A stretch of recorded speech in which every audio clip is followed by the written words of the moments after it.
Okay, welcome. Good morning. My name is Jonathan. This is going to be a hamstrings focused practice, and it may help you to have a strap. It does for me, for looping up the foot, and then it may also help to have blocks. And in this case, I actually have 2 blocks, not because I'm a hoarder, but because it's helpful for me. So good news is that we'll start to practice on the back. So make your way onto your back and lift your right leg up into the air. Hold the back of your thigh like that. You could have your left knee bent or your leg straight. And you're welcome to loop up the foot as well with the strap. And then that's all it is. The advantage of having the strap is you can pull down on the foot and then push up against the resistance. If you're more flexible, you could also just hold your foot with your peace fingers above you, just like that.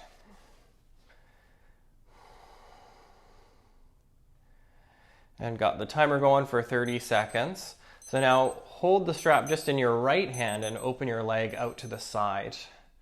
Of course, if you're doing that without the strap, maybe support the outside of your thigh. Actively pull with the strap and push forward through the foot. If your leg easily goes to straight, bend your knee, lift your knee more towards your shoulders, and then push your leg straighter from there.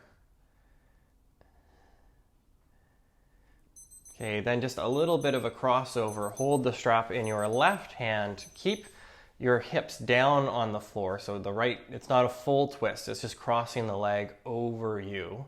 So the right foot just gets past the left edge of your mat vertically. And again, the theme continues. Pull down on the strap and push, resist against it. So create your own tension. Okay, and then come back up to center and release the leg. Pause to just compare the 2 legs at this point in time. Notice if one leg is longer than the other. May or may not be the case. And then switch, loop up your other foot, or just lift your left leg and hold the back of your thigh. So I'm not necessarily the best example for someone with incredibly flexible hamstrings, and in some cases that might make me a little bit more of a compassionate and caring teacher, because I know how difficult stretching and lengthening the hamstrings are. And one way to stretch is actually to create a boundary, a barrier, by finding strength first and then stretching into that strength. Okay, then hold the strap or foot just with your left hand, open the leg out to the side. It doesn't have to go that far over. I use a watch just because I have a tendency to talk. But enough about me. I'd like to talk about more about me. Me. Pull with the strap, push out with your foot.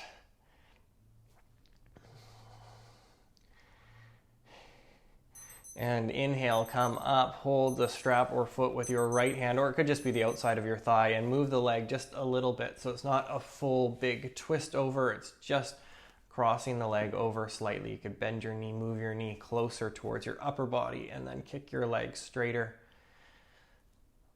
We'll do one more pose. It's just a repeat of what we've done, but just learning as well that stretching the hamstrings can be affected by the shape of your spine, particularly your low back. So come all the way up, lower your leg down. No more timer for this one. Bend your knees, bring your feet flat, and then get to a point where you lift your butt up and pull it back towards your shoulders so that you could fit your entire forearm underneath your low back, just like that. So the low back is lifted.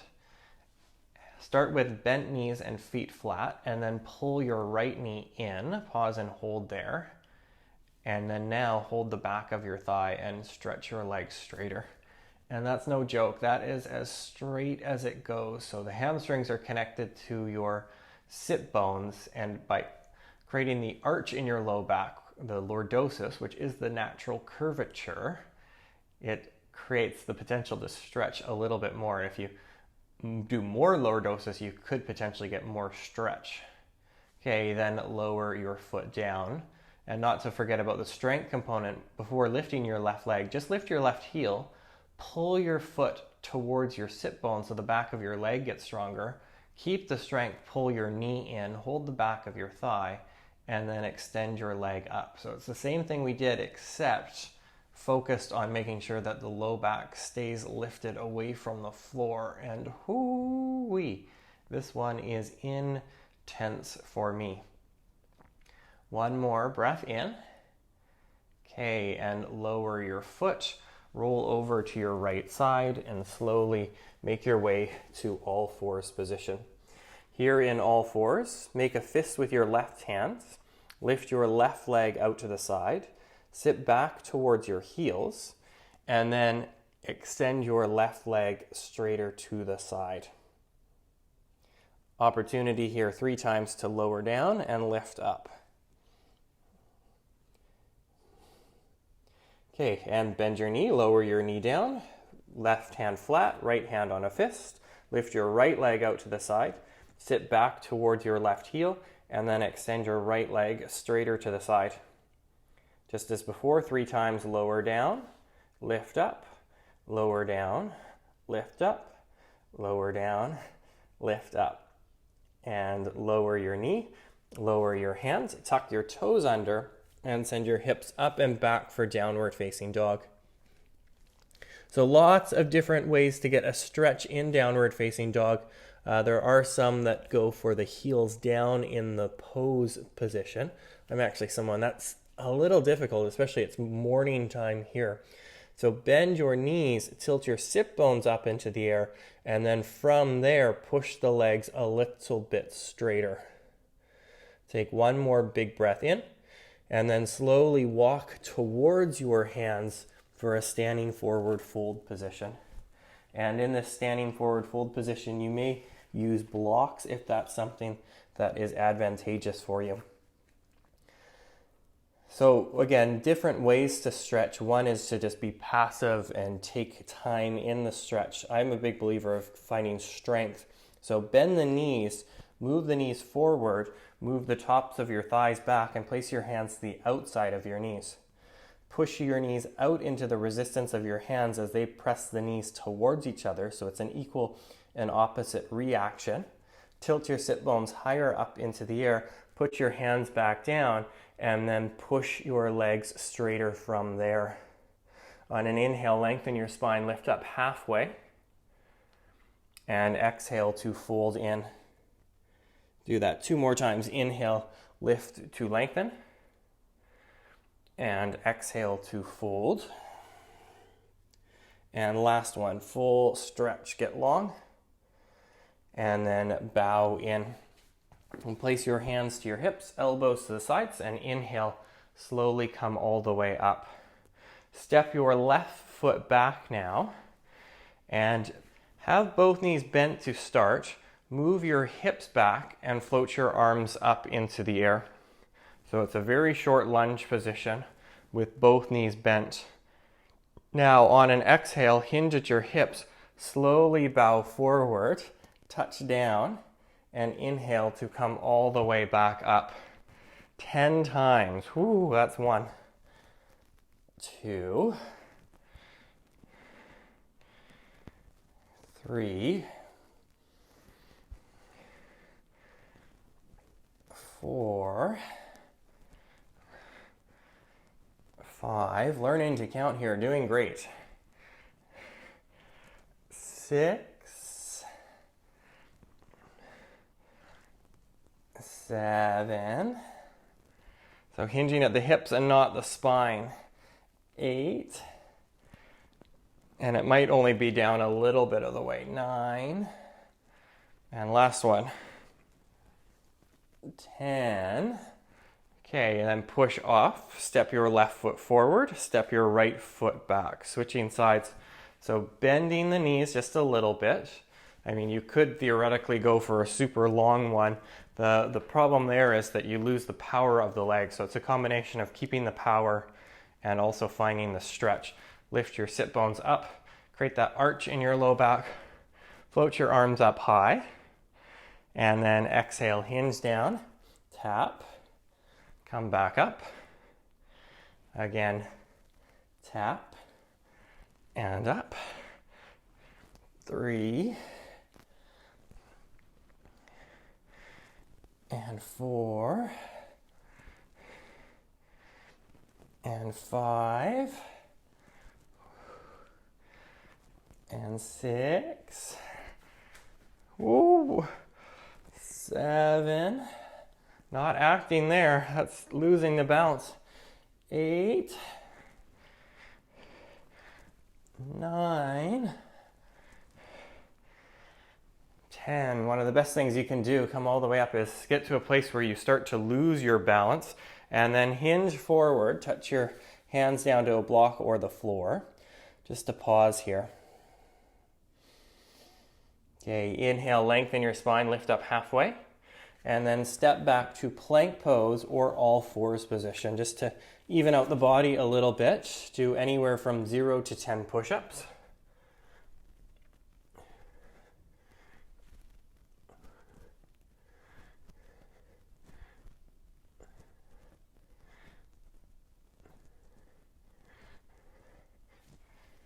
Okay, and then step your right foot forward and lift your left leg up into the air, standing splits. On an inhale, pull your left knee in, and then kick your leg back. Again, pull the knee in, kick the leg back, and one last time, pull the knee in, and kick your leg back. Tilt forward, lift your foot as high as you can. Opportunity to test your balance by holding your ankle with one hand and then the other hand. That's the lower ankle, just to feel your body's ability, again, to balance. By being thrown off balance, it then challenges us the strength, the awareness to hold the center. And switch, lower your foot and lift your right leg back. Inhale, pull your knee in. Exhale, kick your foot. Inhale, knee in. Exhale, kick the leg. And one more time, knee in. And then leg back. Pause to hold, or hold on to your ankle one hand, or both hands, pausing, lifting your foot high, embracing the wiggle and the wobble. Whoa, whoa, whoa. Okay, hand lower your foot. Place your hands to your hips. And inhale, slowly rise all the way up. Pull your right knee in, and then open your leg out to the side. Option to hold on to your big toe with your peace fingers or the outside of your foot, and then lift your shin parallel to the floor. So I can get the leg straight, but it looks like this, and it's more of a back stretch than any sort of leg stretch. I actually get more by looping up the foot with the strap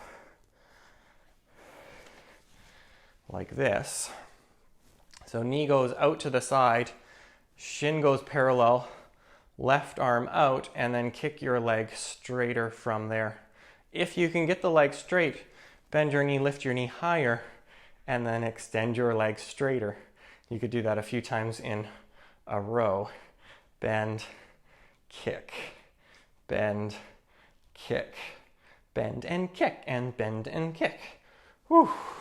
And then pause, shake out the body, get ready for the second side. Lean to your right, lift your left foot.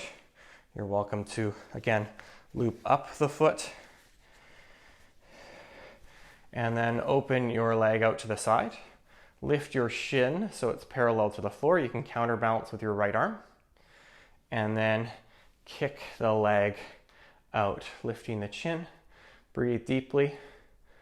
Hold strong for 3, 2, and 1. And then slowly lower your foot down.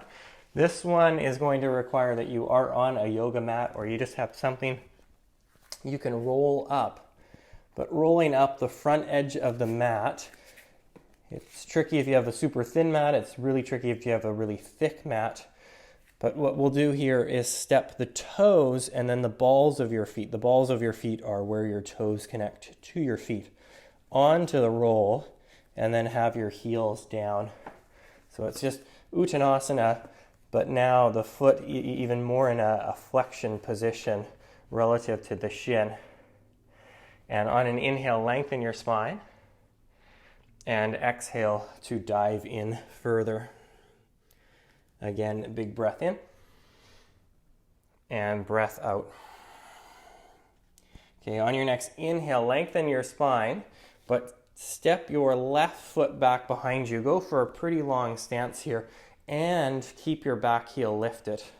So front foot is still pushing down onto the roll of the mat. If your hands are on blocks, that's great. Push your front leg straighter.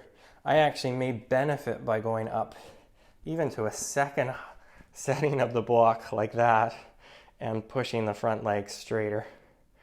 Whoa! If you're someone more flexible, of course, you could get the hand flatter to the floor. Just remember that you'll increase the stretch of your hamstring, if that's what you're seeking, by keeping the spine in a neutral position as opposed to a rounded position. I don't get much in that position there. Good news, two sides. So push off, step forward, and step back. Actively push the left foot forward, lengthen your spine, hold and breathe. An opportunity to go higher if that's what you choose and desire. Bending the knees, tilting the sit bones up, and then push the leg straighter.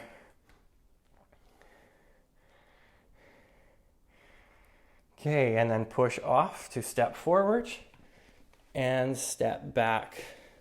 So same setup, going towards revolved triangle pose. So if you are someone that prefers that pose, it's technically a back heel down version. Just with the roll up like this, I prefer to keep the back heel lifted. And then left hand stays down or on a block. Place your right hand to your low back, twist to the right. Bend your front leg a little bit and then emphasize the little arch, the indentation of your low back as you push your front leg straighter, and then opportunity to go arm up into the air. Push the mat in opposition. So stretch the right foot forward, left foot back.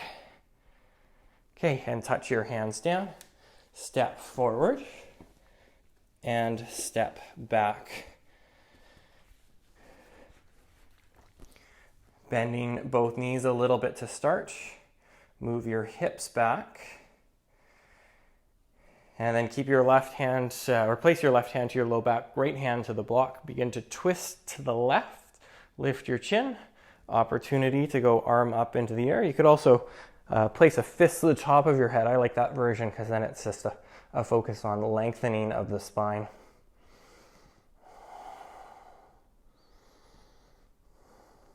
Okay, and then push off to step forward. Now see the effects. Roll the mat out and then standing forward, fold here. If you prefer to do a variation like Badakhan or Asana, you can hold your big toes or slide your hands under your feet. You could also prep towards press handstand by leaning your hands down and then just putting all your weight forward into your hands as you rise onto your tiptoes.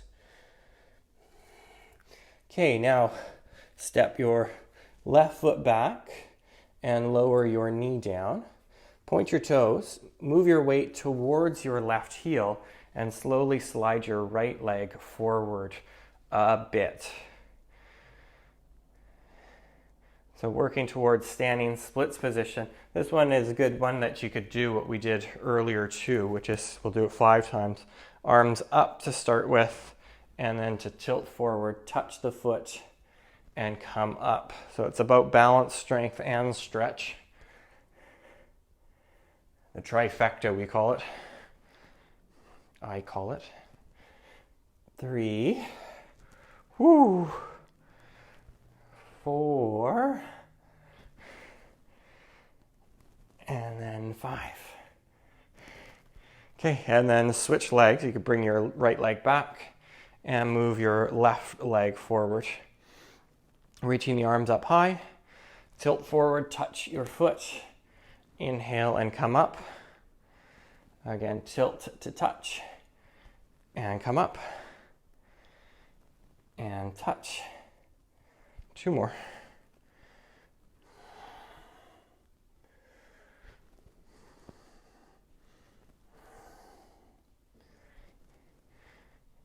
Okay, and then touch your hands down. From here, see if you can pop your way back up into a standing forward fold. Just make yourself space so that you can go into a wide forward fold position. So opening the feet fairly wide. How wide is up to you. But bend your knees forward and place your hands to your knees.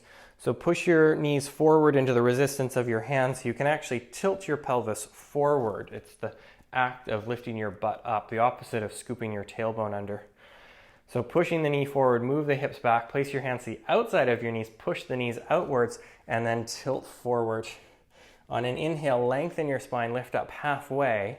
Keep the arch of your low back and push your legs straighter from there. And if you were looking at the side profile for me, my knees would be super bent. If you want extra challenge, you could keep your left hand down, cup the back of your head, right hand, push your head into your hand. Extra challenge is even to lift the left hand, hold the outside of your right elbow, pull your elbow in as you push back, and then switch sides. So it'd be cup the back of your head left, move the hips back, lengthen the spine, option to hover the right hand, pull the right hand against the left elbow, resist back, lift your chin, breathe deeply. Okay, and then touch your hands down and hop the feet in closer, lower down onto your knees. Sitting back onto your heels, pause for a breath, and then sit in a way that you can then extend your right leg forward. So left leg stays back, right leg goes forward. Actively dig down with your right heel and pull the foot back so you tone the back of your leg. Inhale, lengthen your spine. 5 times, tilt forward, touch, and then come back up. So 2, and 3, and 4, and 5. Holy! Bring your right leg back, lean to the right, and extend your left leg forward. So I'm on a block. I'm keeping the left knee bent just a smidge because I lessen the risk of hyperextending the leg. The point of moving like this, though, is so that the leg stays engaged by balancing through the movement and getting a stretch. So not just pausing and breathing into a stretch and holding. So 5 times, tap. 1, 2, 3, 4, and 5. Okay, now open your feet out wide from each other. Pause by leaning forward, bringing your hands down, maybe even your elbows. So Upavista Kanasana, a wide-legged seated forward fold. And if you can guess, we're going to continue the trend. So arms up into the air, turn over your right leg, tilt forward, touch your toes, come up, turn to your left, tilt forward, touch your toes. Continue that, a little bit more Kundalini-esque here.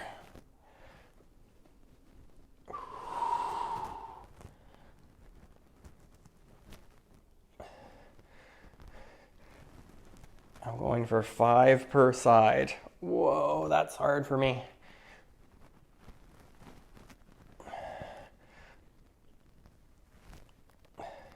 Okay, and then hold the underside of your knees, pull your knees in, join the bottoms of your feet together and open your knees out wide for Badakhan Asana. Just a little bit of a pause position. So pushing your feet into each other, open your knees out as wide as you can. Now stretch both legs straight forward. Same, but different. Lift up tall. There's a pose called Dandasana that's incredibly challenging for me, which is just staff pose where you have your hands beside your hips and you lift up tall. So getting your spine into a low back arched position. Now float your arms up 10 times, tilt forward, touch the toes, and come back up. So that's 1, 2, 3, 4, 5, 6, 7, 3 more, 8, 9, and 10. Okay, and now if you are on a block, just come out of it. Stretch your legs forward, cup the back of your head, hug your elbows in, lean back just enough that you can hover the heels away from the floor, half boat position. Wouldn't be a class with me without just a little bit of core, just a little bit. 3, 2, 1, and crash all the way down. Now I actually like to do this one with the knees bent, so the feet flat, just because it's helpful to keep the spine in a neutral position and you can focus on strength of the bent leg. Lift your right leg up into the air. So for me, that's already a stretch right there. You are welcome to go with your left leg straight if you want. But 10 times, it'll be lowering your right heel down and then lifting the leg up as far as you can. So that's 1, 2, 3, 4, 5, 6, 7, 8, 9, and 10, and switching legs. So left leg goes up, and try to find a place where just having your leg up in the air is a stretch. So that might be more over your nose. I have a bit of an advantage in the sense I don't have to try very hard for this one. So 1, 2, 3, 4, 5, 6, 7, 8, 9, and 10. Okay, then bring your left foot down, cross your right ankle over your left thigh, just thread the needle pose, slide your right hand in between the gap of your legs to hold the top of your shin or back of your thigh on the left side.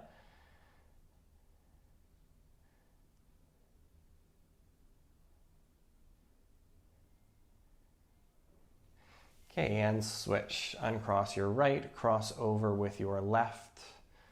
Slide your left hand in between the gap of your legs, hold the top of your right shin. Gently nudge your left elbow into your left knee.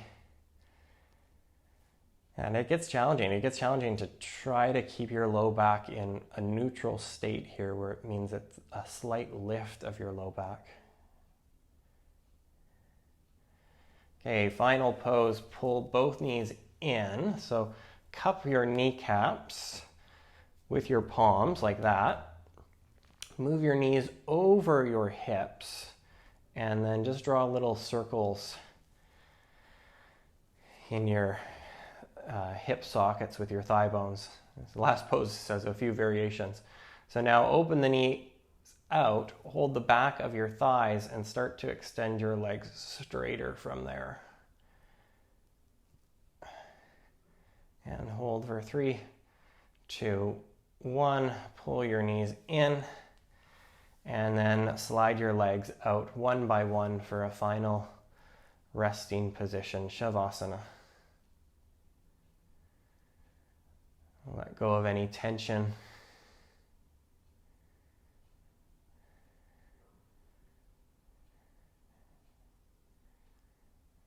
And know that progress takes time. It takes consistency, effort, putting in the work, but time. You can't rush the blossoming of the flowers. And the same with yourself.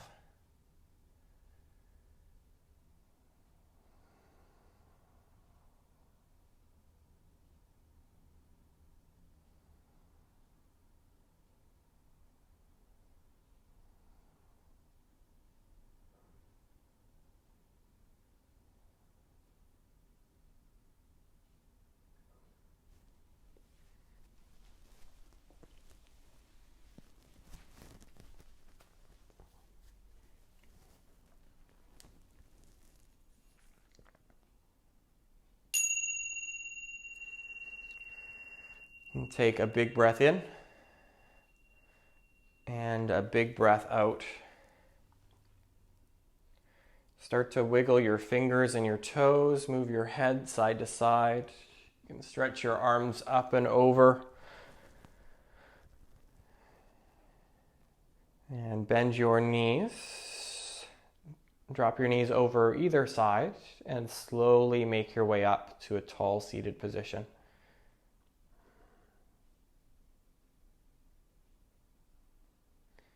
And sitting tall, please join your hands together in front of your heart. Please take a big breath in and exhale it out.